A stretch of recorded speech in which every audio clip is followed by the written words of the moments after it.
Hello, today we are going to discuss economic importance of bacteria.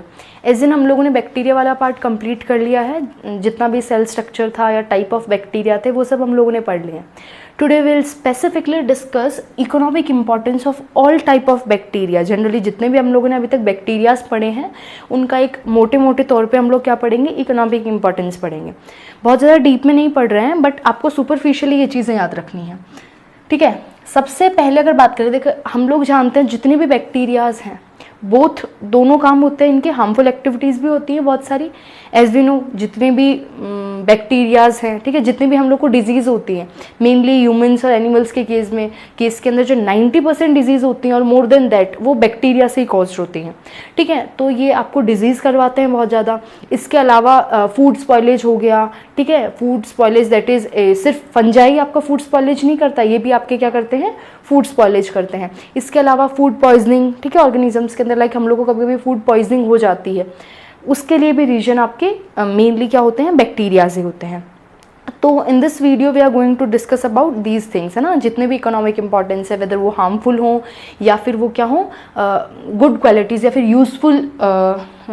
Useful activities हो, वो सब हम लोग पढ़ेंगे, ठीक है। सबसे पहले हम लोग डिस्कस कर रहे हैं कुछ हार्मफुल एक्टिविटीज़। सबसे पहले हार्मफुल एक्टिविटी तो क्या करेगा, बैक्टीरिया डिजीज़ करेगा। सो 90% ऑफ द डिजीज़, ठीक है, हमारे अंदर जितनी भी डिजीज़ होती हैं या फिर मोस्टली जो एनिमल्स होते हैं उनमें जितनी भी डिजीज़ हैं उनमें से 90% बैक्टीरिया कॉज करते हैं। You have to remember that. Next thing is, अब उन डिजीज़ में से हम लोग बात करें तो सबसे पहले हम लोग लाइक विब्रियो कोलेरी जो है, ये आपको कुछ स्पेसिफिक मैंने 4-5, ठीक है, बैक्टीरिया के नाम दे रखे हैं और उनका वो क्या डिजीज़ कॉज करते हैं ये बता रखा है। एटलीस्ट आपको ये तो याद रखना ही रखना है। एज एन आप एनसीईआरटी के अंदर कुछ डिजीज़ हैं, ठीक है, थोड़ी बहुत हैं, इवन एनसीईआरटी के अंदर इतने ज़्यादा नहीं है, बट देन ऑल्सो आपको मैंने बोला फॉलो तो एनसीईआरटी करनी है, ठीक है, प्योरली आपको एनसीईआरटी अच्छे से पढ़ना है, बट देन अगर आप थोड़ा सा एक्स्ट्रा जानना चाहें तो ये भी जान सकते हैं, ठीक है। दैट इज़ विब्रियो कोलेरी क्या कॉज करता है, कलेरा, ठीक है, कलेरा कॉज करता है। नेक्स्ट है diplococcus pneumoniae, it cause pneumonia.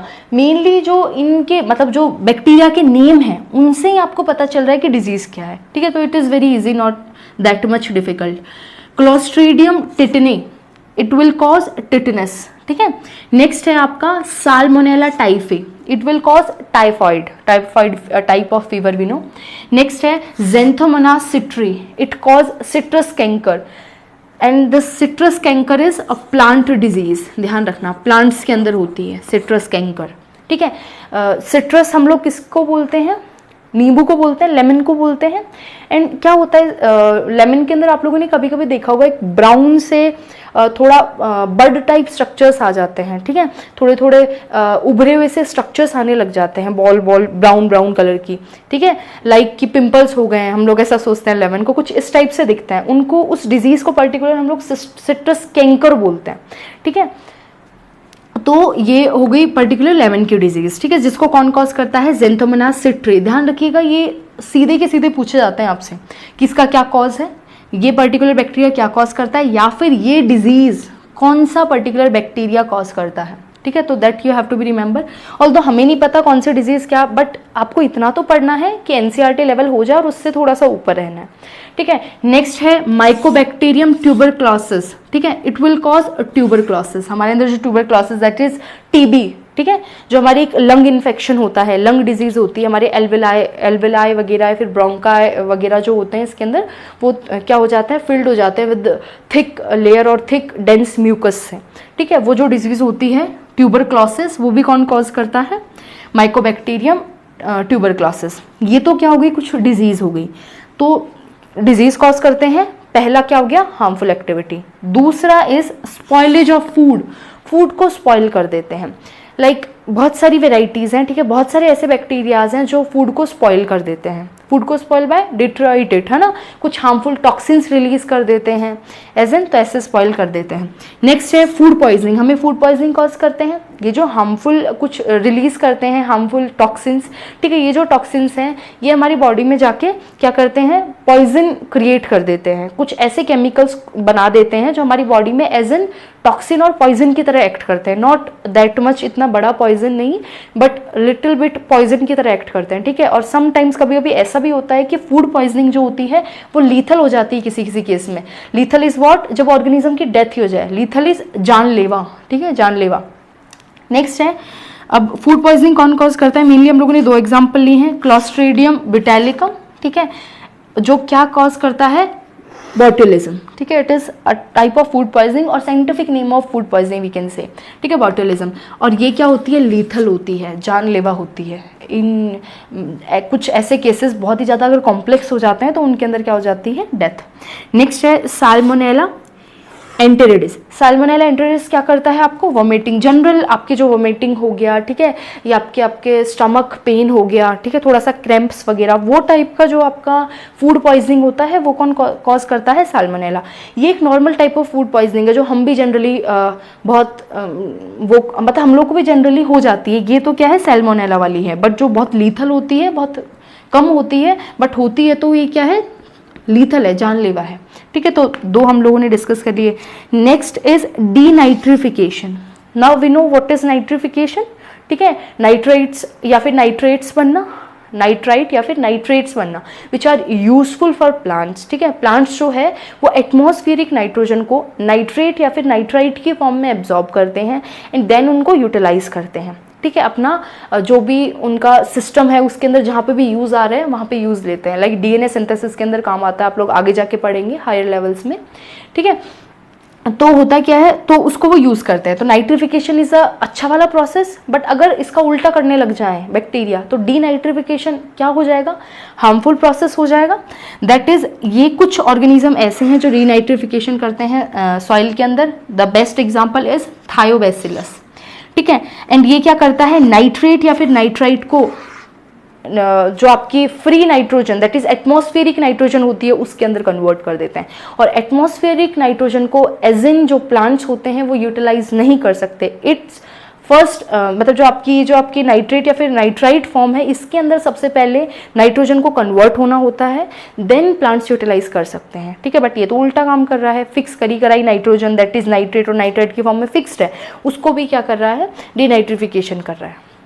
सो ये कुछ हार्मफुल, इसके अलावा ये तो हो गई आपकी mainly harmful activities. Now will discuss useful activities. सब गलतियां तो नहीं होंगी, ठीक है, सब हर किसी के अंदर इतना तो नेगेटिव, कुछ नेगेटिव पार्ट होता है, कुछ पॉजिटिव पार्ट होता है, ठीक है। अब पॉजिटिव वाले पार्ट की अगर हम लोग बात करें, सबसे पहले एग्रीकल्चर के अंदर we know the term nitrification very well और नाइट्रोजन फिक्सेशन एज एन अगर हम लोग ब्रॉड टर्म में लें तो, ठीक है। तो सबसे पहले अमोनिफिकेशन, ठीक है, कुछ आपके प्रोटीन्स होते हैं उनसे अमोनिया बनाने का जो प्रोसेस होता है वो होता है अमोनिफिकेशन। एंड ये कुछ आपके बैक्टीरियाज करवाते हैं, फॉर एग्जांपल बैसिलस वुल्गैरिस, ठीक है। बैसिलस वुल्गैरिस क्या है, अमोनिफिकेशन करवाता है and that is a good process, ठीक है। अमोनिया डिफरेंट पर्पस के लिए चाहिए होती है।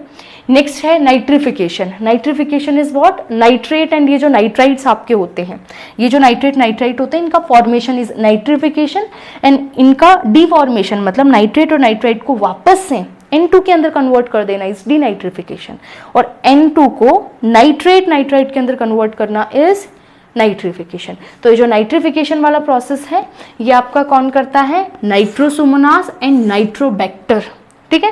These are the 2 example of nitrogen fixation nitrification bacteria. Next is nitrogen fixation. Nitrogen fixation में वैसे मेनली यही आता है, ठीक है, बट नाइट्रोजन फिक्सेशन का ही पार्ट है ये दोनों, ये एक पार्ट है और ब्रॉड टर्म बोले तो नाइट्रोजन फिक्सेशन है, ठीक है। नाउ नाइट्रोजन फिक्सेशन मैंने हम लोगों ने पढ़ा था 2 टाइप से होती है, या तो सिम्बायोटिक फॉर्म में या फिर फ्री लिविंग फॉर्म में। मतलब कुछ ऐसे बैक्टीरिया होंगे जो बोलेंगे कि भैया हम तो तभी आपको फ्री एटमॉस्फेरिक नाइट्रोजन तभी फिक्स करके देंगे तब आप हमें कुछ बदले में दोगे, है ना, हम फ्री में काम नहीं करने वाले हैं, ठीक है, हमें नहीं दया दिखानी है। ऐसे जो बैक्टीरियाज होंगे उनको हम बोलेंगे क्या, सिम्बायोटिक। वो सिम्बायोटिक फॉर्म में रहेंगे कि हम कुछ देंगे बदले में तुम भी दो। ऐसे ऑर्गेनिज्म, ऐसे कौन कौन से बैक्टीरिया हैं, राइजोबियम एंड फ्रैंकिया, ये मेनली क्या है, ऐसे हैं जो सिम्बायोटिक एसोसिएशन में रहेंगे, सिम्बायोटिक एसोसिएशन में रह के नाइट्रोजन फिक्सेशन करेंगे। Next is Azotobacter and clostridium. ये ऐसे हैं बेचारे जिनको दया करनी है, इनको नहीं बदले में कुछ चाहिए, फ्री लिविंग है बट फिर भी नाइट्रोजन फिक्स कर देते हैं, बदले में इनको कुछ नहीं चाहिए प्लांट से या जिसके लिए भी नाइट्रोजन फिक्स कर रहे हैं, बस इनका वर्क है, ठीक है, धर्म है, वो ये कर रहे हैं। तो ये क्या होते हैं, फ्री लिविंग होते हैं। तो हम लोगों ने नाइट्रोजन फिक्सेशन 2 टाइप के बैक्टीरिया से पढ़ ली, दैट इज सिम्बायोटिक और फ्री लिविंग बैक्टीरिया। ठीक है, तो ये तो हमारा क्या हो गया, मेनली ये नाइट्रेट का कन्वर्जन, अमोनिया बनना, इन सब के अंदर जो जो बैक्टीरिया काम आते हैं हम लोगों ने वो पढ़ लिए।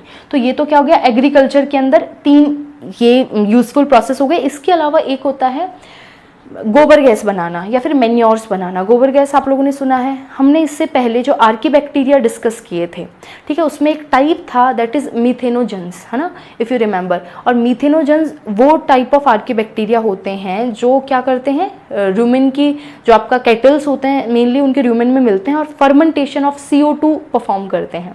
दैट इज उसके अंदर क्या रिलीज होता है, मीथेन रिलीज होती है। ठीक है, और ये जो मीथेन है इसको हम लोग गोबर गैस बोलते हैं। व्हाट इज गोबर gas, nothing, methane. Methane is गोबर गैस। ठीक है, एंड ये इन्फ्लेमेबल होती है, इसको जला सकते हैं। ठीक है, तो ये फिर काम आती है, मतलब इस हाउस होल्ड पर्पस के अंदर ये गैस काम आती है for cooking purpose and all.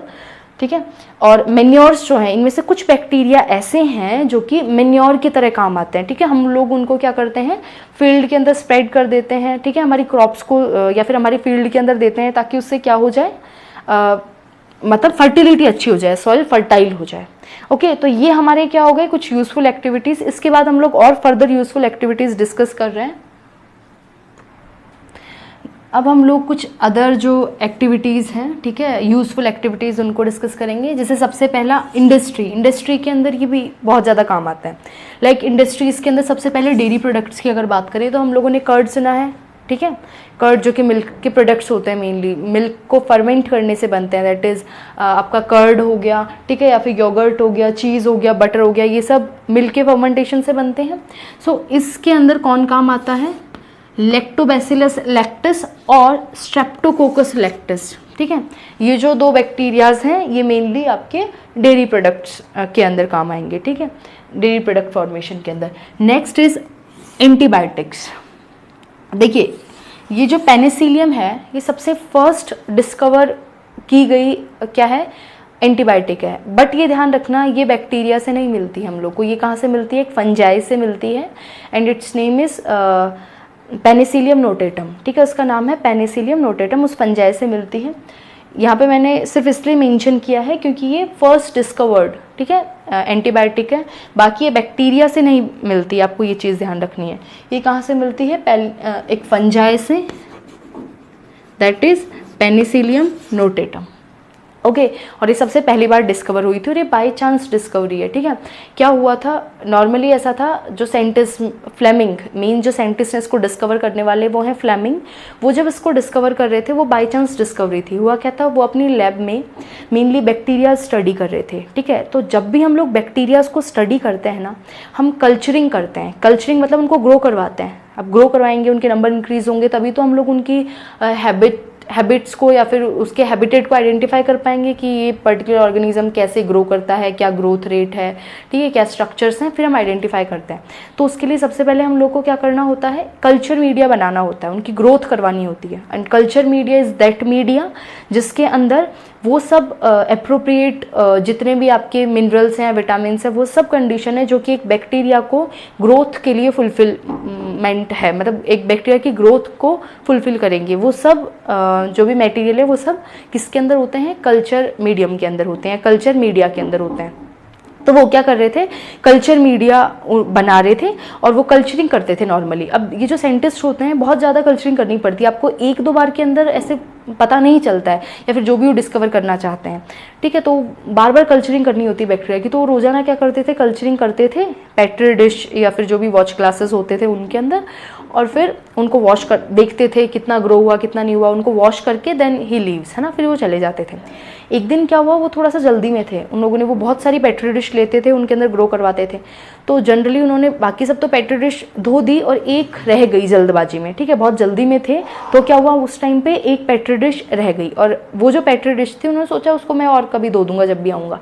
अब वो थोड़ा टाइम बाद आए, जब वो थोड़ा टाइम बाद आए तो उन्होंने देखा कि वो जो पेट्री डिश थी, ठीक है, उसके ऊपर बैक्टीरिया के बजाय बैक्टीरिया तो ग्रो नहीं है, जबकि नॉर्मली क्या होनी चाहिए, बैक्टीरिया ग्रो होने चाहिए, क्योंकि उसको जनरली अभी नहीं हटाया था, डिस्कार्ड नहीं किया था बैक्टीरियाज को, उसके अंदर थे।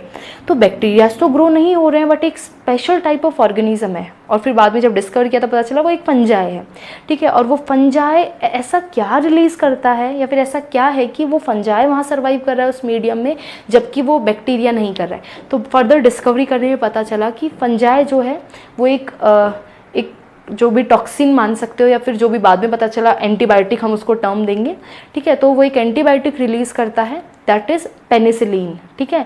इसलिए मतलब उस जो फंगस का नाम पेनिसिलियम नोटेटम था, इसलिए इसके एंटीबायोटिक का नाम क्या हुआ, पेनिसिलिन हो गया।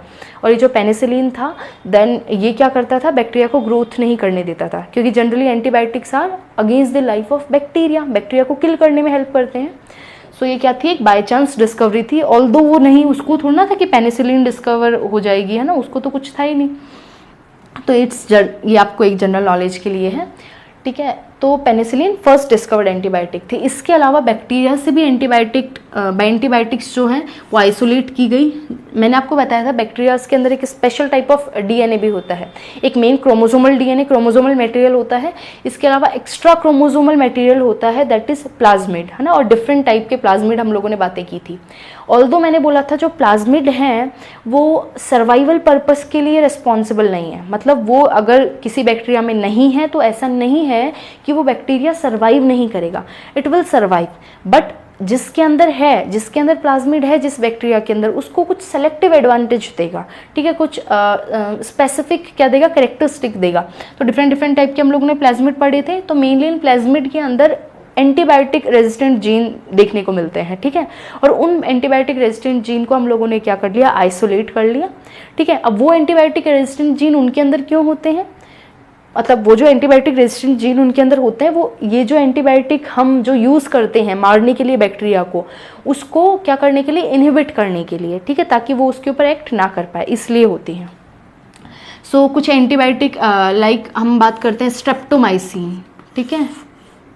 और इनके अंदर बैक्टीरियाज के अंदर खुद के अंदर एंटीबायोटिक मिलते हैं, एंटीबायोटिक जीन मिलते हैं। ऐसा क्यों, क्योंकि बैक्टीरिया खुद जो क्लोजली रिलेटेड बैक्टीरिया, फिर डिफरेंट टाइप के बैक्टीरिया होते हैं, उनको भी किल करने के लिए, मैंने बोला था सर्वाइवल पर्पस, ठीक है। इनके अंदर कंपटीशन होता है। जब भी कंपटीशन होता है तो ऐसा मतलब ऐसा होता है ना कि हम आसपास में जो और अदर बैक्टीरिया है, दूसरा स्ट्रेन का बैक्टीरिया, उसको ग्रो ना करने दें, तो उसको ग्रो नहीं करने देते हैं जनरली। तो उसके लिए इनके अंदर स्पेशल एंटीबायोटिक जनरेट करते हैं बैक्टीरिया, जैसे कि स्ट्रेप्टोमाइसिन है, ये भी एक बैक्टीरिया से क्या होती है, या फिर डिफरेंट टाइप की टेट्रासाइक्लिन हो गई, नहीं सॉरी स्ट्रेप्टोमाइसिन हो गई, टेट्रासाइक्लिन, ये क्या है, एंटीबायोटिक। नेक्स्ट है आपका vinegar formation. Vinegar is acetic acid, acetic acid होता है विनेगर। उसको एसिटिक एसिड कैसे बनता है, इथेनॉल से, इथेनॉल से एसिटिक एसिड बनता है। एंड इसका फॉर्मेशन कौन करवाता है, एसिटोबैक्टर एसिटी, ठीक है। Next is in production of vitamins. Vitamins generally industries के अंदर आर्टिफिशियली प्रिपेयर किए जाते हैं, ठीक है। उनके अंदर भी आपके डिफरेंट जो बैक्टीरिया हैं वो काम आते हैं। लाइक इकोलाई जो है वो विटामिन ई एंड विटामिन के फॉर्म कराता है, ठीक है, आर्टिफिशियली। और क्लोस्ट्रीडियम बिटैलिकम जो है वो विटामिन B2, ठीक है। ये क्या है, कुछ बैक्टीरिया हैं जो विटामिन आपका जो विटामिन्स हैं, सिंथेटिक विटामिन्स हैं, जिनको हम बाहर बनाते हैं, वो बनवाने में हेल्प करते हैं इंडस्ट्रीज़ के अंदर। नेक्स्ट इज ये जनरली पॉल्यूशन इंडिकेटर होते हैं। This is a very important point, ये चीज़ आपको याद रखनी है, बहुत बार क्वेश्चन आ जाते हैं। एज एन होता क्या है, जो इकोलाई है वो हमारी इंटेस्टाइन के अंदर रहता है, ठीक है। और इंटेस्टाइन के अंदर ऐसे नॉर्मल सिम्बायोटिक फॉर्म में रहता है, ऐसा कुछ मतलब सिम्बायोटिक एसोसिएशन है एक, है ना।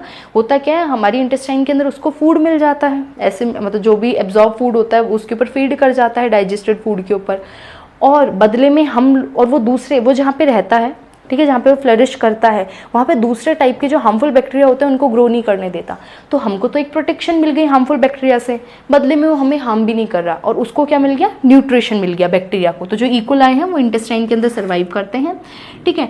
अब ये जो इकोलाई होते हैं ये पॉल्यूशन इंडिकेटर बता रखा है, वाटर के अंदर ये क्या होते हैं, पॉल्यूशन इंडिकेटर होते हैं। हाउ नाउ, जितना ज़्यादा पॉल्यूटेड वाटर, ठीक है, या फिर जितना ज़्यादा इकोलाई का अमाउंट, जितना ज़्यादा इकोलाई उतना ज़्यादा वाटर पॉल्यूटेड, उतना ज़्यादा वाटर क्या होगा, पॉल्यूटेड होगा। हाउ, देखिए जनरली हमारा जो फीकल मैटर होता है उसमें भी इकोलाई फिर रिलीज होते हैं, बिकॉज हमारे इंटेस्टाइन के अंदर होते हैं। तो जब भी फीकल मैटर रिलीज होता है बॉडी से तब इकोलाई रिलीज होता है। मतलब जहाँ पे ज़्यादा फीकल मैटर वहाँ पे ज़्यादा इकोलाई, और ज़्यादा फीकल मैटर अगर वाटर बॉडी के अंदर है, अगर वाटर बॉडी पॉल्यूटेड है बहुत ज़्यादा, इकोलाई ज़्यादा मिल रहे हैं, तो हम क्या प्रेडिक्ट कर सकते हैं कि इसके अंदर फीकल मैटर ज़्यादा है, इट मीन्स ये पॉल्यूटेड है by sewage, we can say, इसलिए पॉल्यूशन इंडिकेटर है इन वाटर। ध्यान रखना है आपको इकोलाई वाला जो चीज़ है, ठीक है। Its full form is Escherichia coli, ठीक है, इसका फुल फॉर्म है। Next is oil clearing bacteria, oil को भी क्लियर करने का वर्क करते हैं, दैट इज ये ऑयल पे फीड करते हैं, ठीक है। और उसके अंदर जो एग्जाम्पल है वो है सूडोमोनास पुटीडा। नेक्स्ट इज ये सिंगल सेल प्रोटीन की तरह एक्ट करता है, मैंने आपको बोला था, दैट इज स्पाइरुलिना, ठीक है, जिसको हम लोग, जिसके अंदर ये प्रोटीन अमाउंट इनके अंदर जो होता है बहुत ज़्यादा होता है, जिस वजह से ये फीड या फिर कंज्यूम किए जाते हैं, डिफरेंट ऑर्गेनिज्म फीड करते हैं। Next is genetic engineering. हम आगे चैप्टर्स में या फिर हम लोग, सॉरी आगे तो नहीं, नेक्स्ट जो हमारा लेवल है दैट इज़ हम लोग 12th के अंदर जब पढ़ेंगे तो हम लोग पढ़ेंगे जेनेटिक इंजीनियरिंग। दैट इज़ हम लोग क्या करते हैं, हमारा जो जीन होता है या फिर जितने भी लिविंग ऑर्गेनिज्म का जीन है, जेनेटिक्स है, उसको मैनिपुलेट करते हैं, ठीक है, हमारे हिसाब से उसके अंदर कुछ जीन ऐड करना या कुछ हटाना, क्योंकि हमें पता है हमारे पूरे जीनोम के अंदर क्या क्या जीन है क्या नहीं है। तो अब हम देखेंगे ना, अगर कुछ हार्मफुल चीज़ है तो उसको हटाएंगे, ठीक है, और कुछ अच्छी चीज़ है तो उसको इंसर्ट करेंगे। तो उन सब काम के अंदर एक बैक्टीरिया काम आता है, that is E coli, and it is very important bacteria. इसको हम लोग वेक्टर की तरह यूज़ करते हैं इन RDT, that is genetic engineering के अंदर। एंड हाउ वेक्टर, इसको वेक्टर की तरह कैसे, अगर कुछ चीज़ हमें किसी के अंदर ट्रांसफ़र करनी है तो हम इकोलाई का प्लाज्मिड लेंगे, उस प्लाज्मिड के अंदर वो जीन डालेंगे और उस कंप्लीट चीज़ को हम लोग बोलते हैं वेक्टर। वेक्टर के अंदर क्या हो जाएगा, इकोलाई है और हमारा जो भी इंटरेस्टेड जीन है जो हमें डालना है किसी ऑर्गेनिज्म के अंदर, अब इसको हम लोग, ये वेक्टर बन जाएगा, इसको हम लोग उस पर्टिकुलर होस्ट या फिर होस्ट ही बोलेंगे, उस होस्ट के अंदर इंसर्ट कर देंगे तो उसके अंदर वो पर्टिकुलर कैरेक्टर आ जाएगा। इतना इजी नहीं होता बट नॉर्मली ऐसा होता है, ठीक है।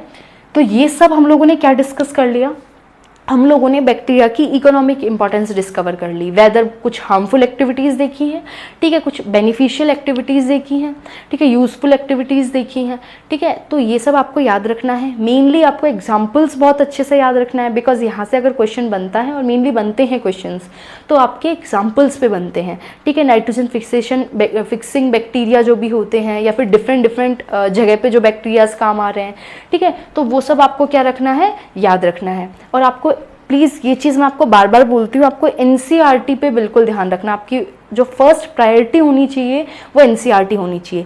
ये सब फर्दर है, ठीक है, आपको समझ, बिकॉज मैंने बोला NCERT क्यों नहीं हम इतना जल्दी प्रेफर करते, बिकॉज उसमें समझ नहीं आता है।